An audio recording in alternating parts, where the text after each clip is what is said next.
Well, I'm hoping, I look forward to receiving your self-assessment and also the controllers, because frankly, I don't remember ever receiving one that was very detailed, if I received anything at all, and certainly the people that testified that they really didn't know anything about the project because they weren't there. But what I recall from the earlier hearing that we had on that particular procurement project was that we as a legislature were getting the green light reports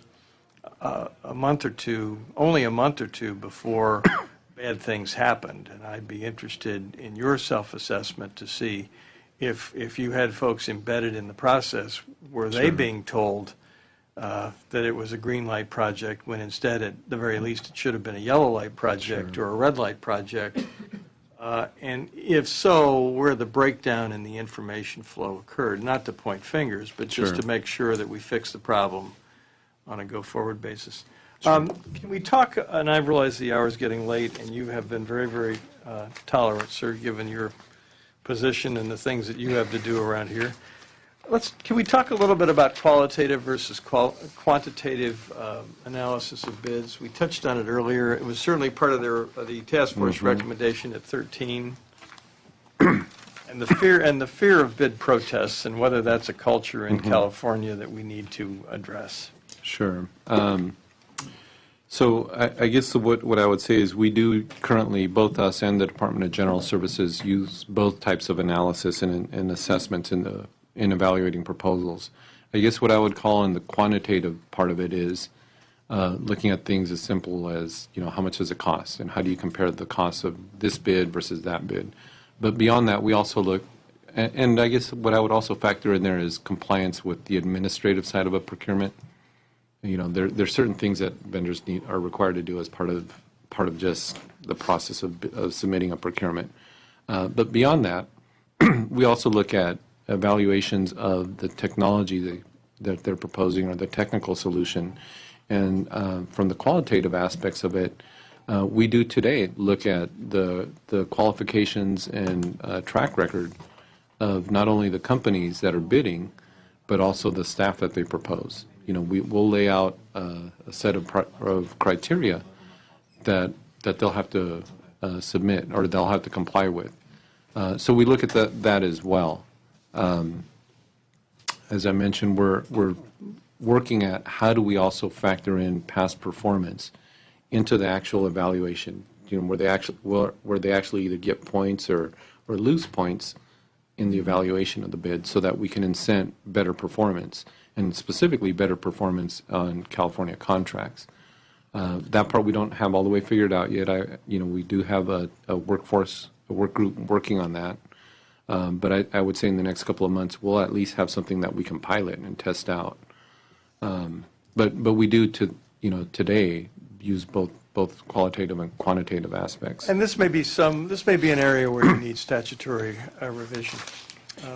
We well could. I don't know the legalities. I'm not, in addition to not being an IT person, I am probably not a public contracts person either. But we can certainly take a look at it. I look to you actually to propose areas where we need to revise the public contracts code to provide more flexibility in the area of the qualitative analysis, to make sure that there's a fit, that the contractor isn't pushing, doesn't have a history or a track record of pushing a particular solution when other solutions appear more appropriate, that are less expensive and more effective, for example. Sure.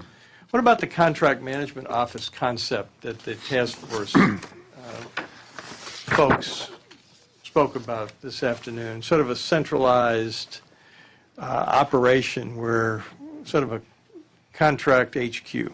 So what we look for and what we, in evaluating, what's the maturity of an organization to take on a project, is I won't call it a contract management office, but really more of a project management office. And that's because it's more encompassing.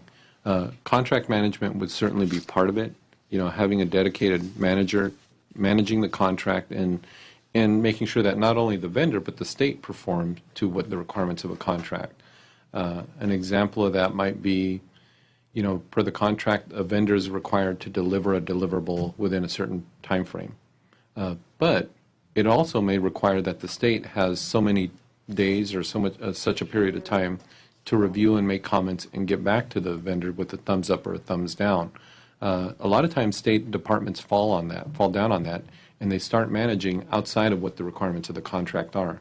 So the idea I think that the task force was trying to get to here is you need somebody looking at the contract and managing to it and making sure both sides live up to the terms of the contract. And that's certainly something that we support. And as we evaluate, whether we let departments take on projects, we want to see that as part of a project management office. The project management office would have other things besides that as well. So, for example, they would have to have a group in there that's focused on how you make organizational changes within the department. That's managing, changing everything from training workers to preparing, workers for when the system comes in. This is how it's going to affect the way you do your job. You're going to do it differently now. So managing that aspect of it. And it includes everything from communicating outward to say, look, in 2 months we're going to be testing the system, so you guys need to be ready to come in. And we need to know that you've developed some really good test scripts or test cases that we can run through the system. Or, you need to really focus on cleaning up the data in your old systems because it's going to be transferred over in 2 months. So there are other aspects of what would be in a project management office, but it would include contract management. And so it's a recommendation we support, and one of the things we look for today when we review and approve projects. But it's not a function that the Department of Technology currently performs. We don't do that on the projects that are out there. The centralized function that we perform on the contracts is in the procurement phase, to make sure that specifications are clear. Specifications that they're using a model contract or, the right terms and conditions. Once a project is in flight, that really needs to reside with the organization managing the project. Now, in the case of OSI, where they manage the projects for other departments, the contract management function happens at OSI. So presumably if there is a big state central technology or project management office, you would have that there too. And if that happened to come about, do you have any idea or thought as to what increase in staffing you would require in order to perform that function? The way that it works today in OSI is essentially the level of resources that would normally have been, let's say it's a Department of Mental Health or something, or Department of Healthcare. If the resources that would have gone over to healthcare to run the project, those resources are redirected to OSI. So it would be the same level. Now, you do harvest some efficiencies out of having a centralized office, right? So presumably some lower level of staff. So it really varies based on the size of a project. Well, I would assume, without really knowing, that the skill set necessary to manage a large-scale IT project, whether it's for the controller or DMV or EDD or anybody else, is a different skill set than the skill set needed to deal with the day-to-day IT issues that crop up inside the department. Day-to-day operations. It is. It very much is. So to the extent an agency has somebody with the skill set necessary to manage a large IT project, at least some portion of that skill set sort of wasted a lot of the time. I don't disagree with you, and in fact, they are fundamentally different skill sets. They're both very important, but they do different things. And in fact, what happens even at OSI, a lot of times they'll get position authority, and then they fill those positions with by recruiting and filling. If a department has somebody with project management experience or somebody who's a good contract manager, they might move over to OSI into the appropriate position. But in reality, that's what happens is you get a mix of staff who have certain skill sets, and you get position authority, which you then go out and recruit and fill. So, Director Ramos, I have, before you pass out, I thought I'd close it up. Have I failed to ask you any questions, or have I failed to give you the opportunity to address any issues that you care to address? Well, only, not really. I don't think you failed to ask me anything, but I did want to, like I said, point out the report came out in August, 8 months ago. And so we've been working very diligently since then, and actually even before then, to implement the recommendations. So I think what you will see is that we have done something in almost every one of these areas and have more yet to do. But fundamentally, that's based on us looking at what's working and what's not working in the technology portfolio, either through our own assessments, through the independent assessments that have come either from other projects or that we've commissioned, and just through our own ongoing oversight. So you have seen some changes. You will see more. We're in the process of making changes to the procurement process as well. We've done earlier. Senator Berryhill was talking about breaking up big procurements into smaller procurements. We've done that. We've done that in our CalNet procurement. And what happened was we got better competition and we pre-qualified vendors for that, and we pre-qualified a large number of vendors for it. So you're going to see more of those sorts of things coming. We're not always going to get it right the first time. So there'll be times when we try something and it doesn't work, and we're going to have to come back and tweak it. So we'll try to be very open and honest about that, and we would just ask that you give us a latitude to try and be innovative and to not always get it right. We don't get it right over here, so I wouldn't expect you to get it right either all the time. I want to commend you. Thank you, ma'am, for coming. I want to commend you, Director, for your efforts and for your patience this afternoon. You didn't pass out on me. I'm getting close, though. Thank you. I'm sure you heard my stomach grumbling a couple of times. Thank you for right. staying with me. We look forward to receiving the reports that you referenced, both the self-assessment of your department and the assessment from the Controller's Office when it surfaces. Rest assured that this subcommittee and the full Budget Committee, I'm confident, and the legislature is certainly willing to work with you on any statutory revisions that are needed in order to implement the task force report recommendations on project improvement. And all I can say is we have got to get this IT issue right in the state of California. The stakes are too great. Thank you very, very much, sir, for your testimony. Thank you. Any public comment? Any comment from anybody else before I adjourn this subcommittee and we all pass out? Anything? Yes, ma'am. Absolutely.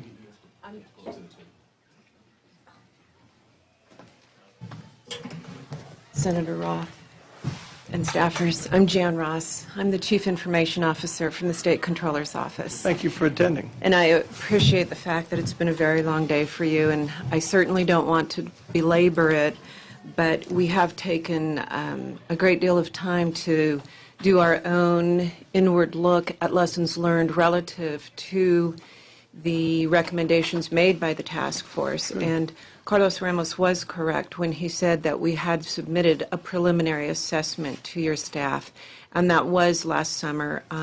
It was not an external independent assessment because the controller has been a very frequent and advocate of conducting an independent assessment and an assessment internally as well on several levels. And we had requested that funding through the budget concept proposal process through the governor's budget, and we were denied that funding to conduct the independent assessment at this time. And in fact, when we were denied, DOF originally said that they would support the legal funding but not the independent assessment. They have since reversed that position and come back and said we should be funded for both. And as soon as we have that funding, we are very interested in conducting that independent third-party assessment. And the controller has frequently said, as he's advocated from the very beginning, from the time that we released SAP, that he wants to know if SAP is the right COTS platform. He wants to know what's salvageable. He wants a fit gap analysis done, and he wants to analyze the state's business processes, including those that require bargaining and statutory authority, and analyzing the scalability of what our investment is now and how it would meet that. So I think that's a great idea. In fact, I commend the controller for being interested in doing that, because I do think that there are aspects of the self-assessment that can be conducted, the product of which would be very, very valuable in not only assessing what we do in the controller's office with the payroll system, but what we do in other departments without jeopardizing the ongoing litigation and the issues that are present in And that, we whatever agree. those are. We agree. So I look forward to getting the finalized self-assessment report covering the issues that you've addressed and the issues that have been suggested by the LAO. We And- hope that that's approved in the governor's budget, and we can begin that immediately upon approval. That's probably this subcommittee, I would think. So if it isn't, I will investigate, and if it is, Excellent. we'll be talking about it. Okay, thank you very much. Thank you for your time. Yes, Tony sir. Davidson, Project Director. I just want to clear the record a little bit with accountability, because as the project director, there's 150 staff that worked for me on that project, and accountability rests with me.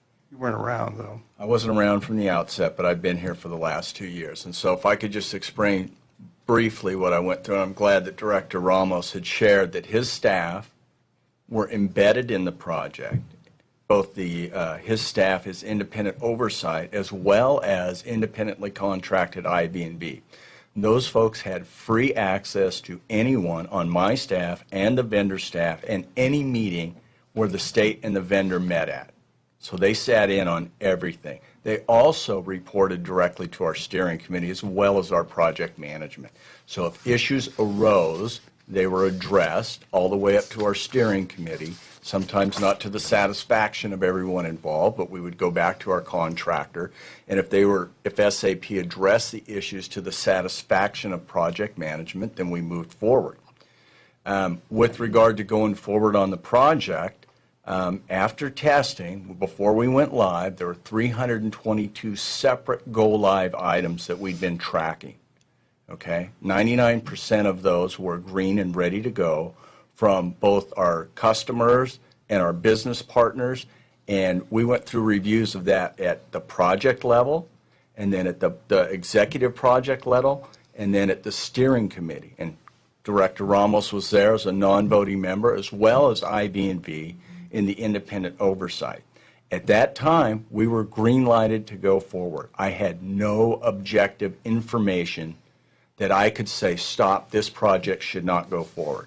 And just as offhand reference, because it had been going on so long, and we were going to a small pilot, a lesson learned, by the way, by looking at LAUSD, that to take the right thing to do was to put that software into play and to see what we actually had. That happened in July. We ran into immediate problems. I had a contract with no teeth in it, no liquidated damages, no performance bond, no service level agreements, nothing I could do to grab the vendor and shake them up. I was all over them, and they brought in their red team. They hit the ground on August 3rd, so they'd recognized, they heard us, we weren't just sitting back. So they couldn't resolve those problems. And again, I had no contractual methodology to do anything. I worked with them and tried to work with them all the way through October 25th when we sent them a very extensive cure letter because we wanted to hold their feet to the fire. And because I had no other means to do it, curing them via the contract was the only tool available to me at that time. We doubled the time response so that they could get it worked out and come back to us and present how they were going to fix this and get this project back on track. Because at the time, that project burn rate was $64 million a year. Okay? So they came back and they said, there's no problem with the system. It's all on you. It's nothing. So, you've seen the response. Okay? So even after that, we were very diligent before we took the next step, and we tried to work it out. They could never deliver a corrective action plan with their own recommendations in it that was satisfactory to move this project forward. My choices at that point were to move forward with these guys and incur costs at $64 million a year with problems that could not be corrected by the supposed experts of this system, or to terminate the contract. We terminated the contract.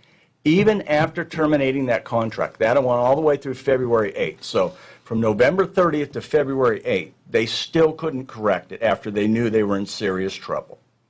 After that, we went to contractual required mediation. From the time in July when we brought these problems to their attention to when we filed our suit, which was after the mediation ended, was 18 months. They'd been given every opportunity to cure this, to fix this, to work something out. It was simply not workable. They cannot fix the problems that they created. And it left us, because we had no other options in the contract, that was really all we could do. So I just want to share that with you, because I did try to be as accountable as I could, respecting the taxpayers' money, recognizing that a lot of money had been spent, but there were limited options, and going forward at a rate of $64 million a year, and then taking that out on their recommendation to a larger population of 15,000 people was clearly not the right thing to do. The easy thing to do, from my perspective, and the individual sitting in my chair, would have been to make a recommendation to say, oh, you know what, these guys will fix it. They couldn't fix it. They would have fixed it.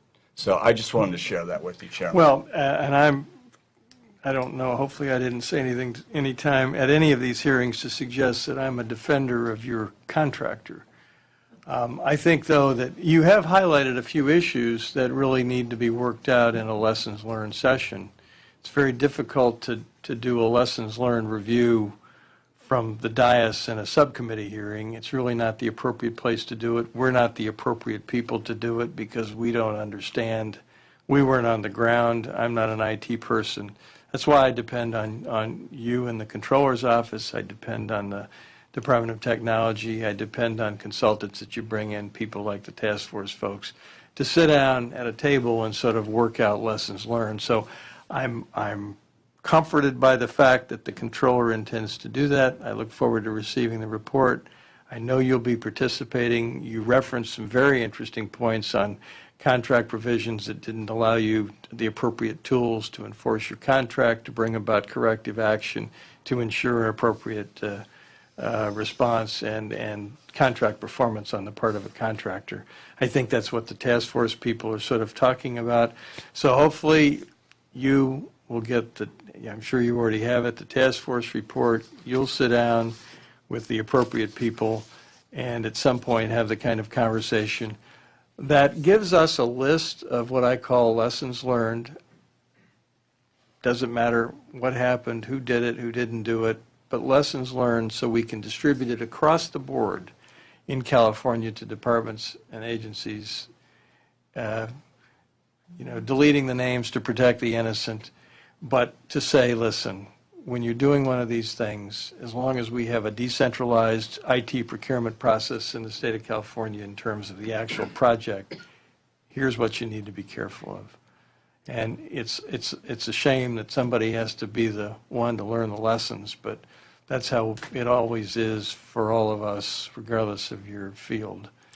So thank you. Well, Thank you, Chairman. I would like to say that that is the reason that the Controller and the Governor commissioned the task force, is because they realize there is so much at stake, and there is a great wealth of lessons learned. And I'd be happy to come back at some other time if you want to hear what we felt were the most salient recommendations relative to our experience. Well, I hope you put them in a report, and I We realize will. that we may get two versions of the report if litigation's ongoing, and there probably are certain things. But as I indicated the Certainly. last time we had one of these sessions, I would think that now that we're in litigation, the positions have sort of solidified, and they're being stated in the form of answers to interrogatories and depositions and everything else. So at least those positions ought to be capable of being inserted in a lessons learned report. Well, and one comment that I would like to make when you've talked about the timeliness of an assessment and the idea that we might lose relevant project resources, or how we would manage them if they are centralized in an OSI model. I just would like to refresh you, or maybe you will recall last week when we were listening to the testimony from Fiscal and some of our other budget proposals. We talked about these positions being funded as limited term positions. So for our enormous project, those positions are only funded a year at a time. And it's very difficult for an incentive to hire and attract the right people when they know, as you said last week, that that job may be ending in a year. And when the project was suspended and our request was not funded for the assessment, we were downsized, and our funding was restricted just to those people that can support the legal effort. So those people that are most skilled in these project areas immediately abandoned ship, and many of them have moved on to the Fiscal project. There's just Which is my point about being completely uninformed on this area and not an information technology person, which is my point about the centralization of the IT procurement management process, contract management, procurement, and all the rest, and whether we shouldn't gather all the best and brightest in the state of California, house them in one department or agency, pay them appropriately, and I'm sure, given the state of California and information technology, we will keep them more than fully employed. and we are looking to see that process improve and make it better for that portfolio of projects that are out there. But on the issue of the assessment, I know we've approved, we're considering, I guess, maybe we approved it, I forget, but we have some contract folks that have corporate memory with respect to your project. I'd certainly like to see the assessment take place, at least as to their corporate knowledge, before they disappear and go someplace else, and we lose the ability to capture what you don't know because you weren't here, sir, and what you may or may not know, ma'am. Make sense? Yes, Yes. it does. It's a point well made. Thank you for taking the time. Thank you for calling my attention to those issues, and I look forward to working with both of you. Thank you you, very Chairman. much. If there's nothing else and no further comment, we will adjourn this hearing. Thank you all for your patience.